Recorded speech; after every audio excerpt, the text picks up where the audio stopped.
escombros. Él y el pueblo de México se abrieron camino con las uñas.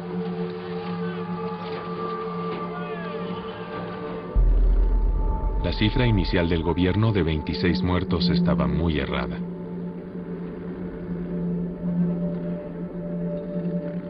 A las pocas horas la cantidad se multiplicaría.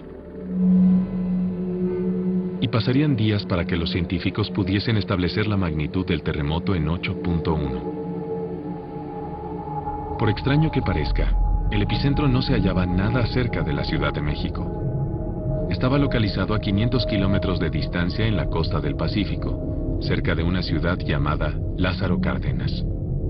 Lázaro Cárdenas es una ciudad industrial bastante grande. Hubo algunos daños allí, pero los daños sufridos en la región del epicentro, en general, fueron muy pocos.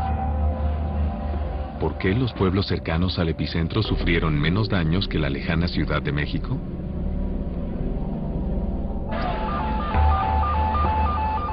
Los científicos buscaban desesperadamente la respuesta. En tanto, en el Hospital Juárez, los topos seguían avanzando y se llevarían una gran sorpresa. Vimos varias cunas con bebés que se habían derrumbado desde el 10º piso hasta el nivel del suelo. Algunos de ellos estaban llorando, deshidratados. Algunos además estaban atrapados. La mayoría murió. Cristina Castañeda había estado atrapada en las ruinas de la sala de maternidad durante 5 horas. Protegida de los derrumbes por un colchón y un escritorio, se hallaba viva, pero separada de su hijo recién nacido, Víctor. Pues es que son unos momentos muy difíciles, porque en esos momentos piensa uno en todo. O sea, por ejemplo, yo pensaba que si yo llegaba a morir, que si mi hijo iba a vivir, o que si iba a estar pues también muerto, o que qué era lo que iba a pasar.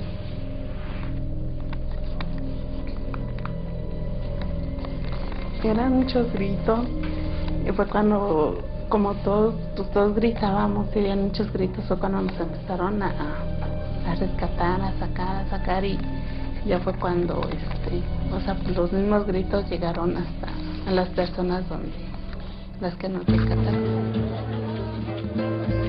Guiados por los gritos de los voluntarios, se abrían camino en los escombros, acercándose cada vez más a las víctimas.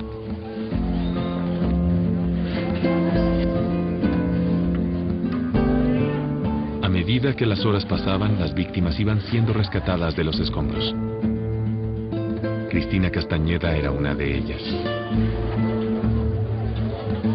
Su hijo Víctor se hallaba en otro piso cuando el terremoto se desató.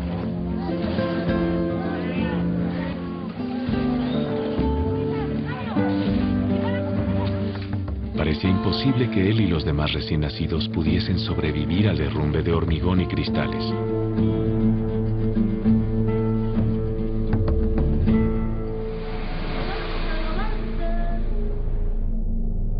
Al caer la noche, miles acampaban en las calles. Muchos de ellos temerosos de los temblores que se producen luego de los grandes terremotos. Al día siguiente se produciría lo último que necesitaban: otro terrible desastre.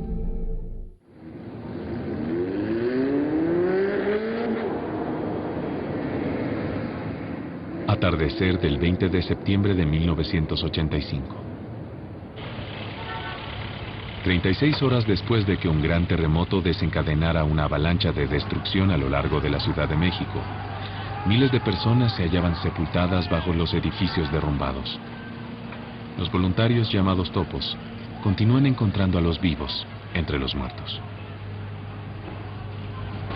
Han localizado a otra persona ahí En el edificio de apartamentos Nuevo León, el famoso cantante de ópera Plácido Domingo sigue esperando el milagroso rescate de sus 4 parientes. Ya lo creo, hay cantidad de personas todavía con vida, y lo saben, los expertos me lo han comunicado. Pero sus parientes no fueron tan afortunados.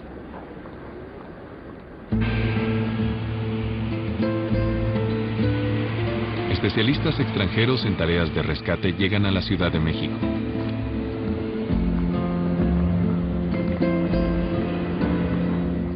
Los perros entrenados y los dispositivos de alta tecnología que ellos traen ayudarán a salvar vidas. En la noche los trabajadores buscan sobrevivientes entre las grietas que dejan los escombros.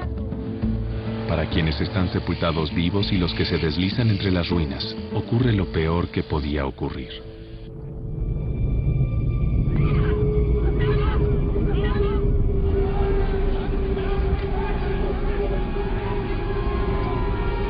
A las 7:56 p.m., el segundo gran terremoto.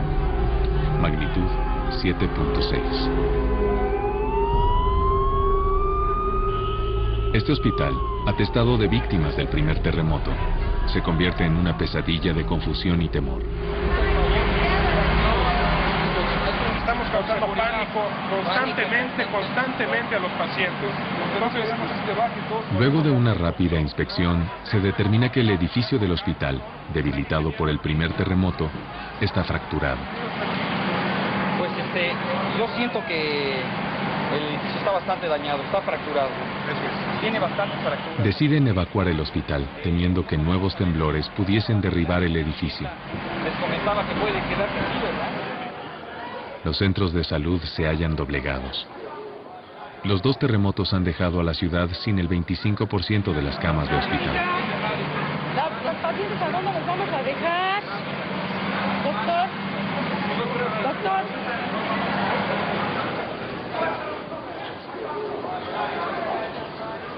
Mientras los pacientes se pierden en la noche, los equipos de rescate continúan la desesperada búsqueda de supervivientes. El segundo terremoto provocó el derrumbe de al menos 20 edificios más. Con el recuerdo del segundo temblor, las personas que realizan los rescates no solo se preocupan por sus víctimas, sino por su propia seguridad.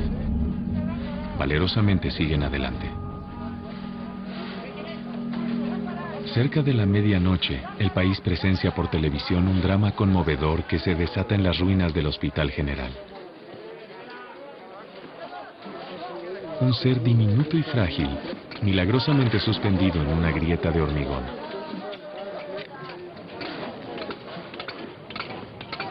Aún respira, luego de haber estado atrapado durante 40 horas.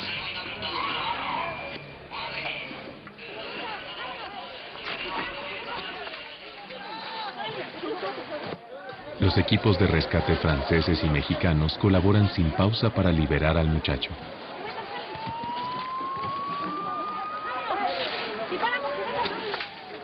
Pueden tocar su pequeño cuerpo frío, pero no logran rescatarlo. Un movimiento en falso u otro temblor podrían aplastarlo. Ha sobrevivido el derrumbe de un edificio, a las noches frías y a la falta de alimento y agua.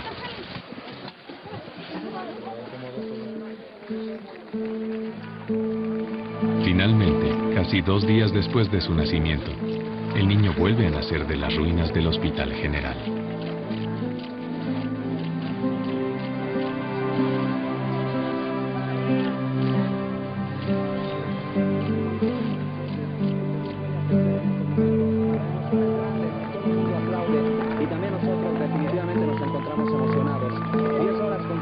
Ha llevado 10 horas liberar al recién nacido. Los voluntarios mexicanos y franceses se hallan exhaustos, pero felices.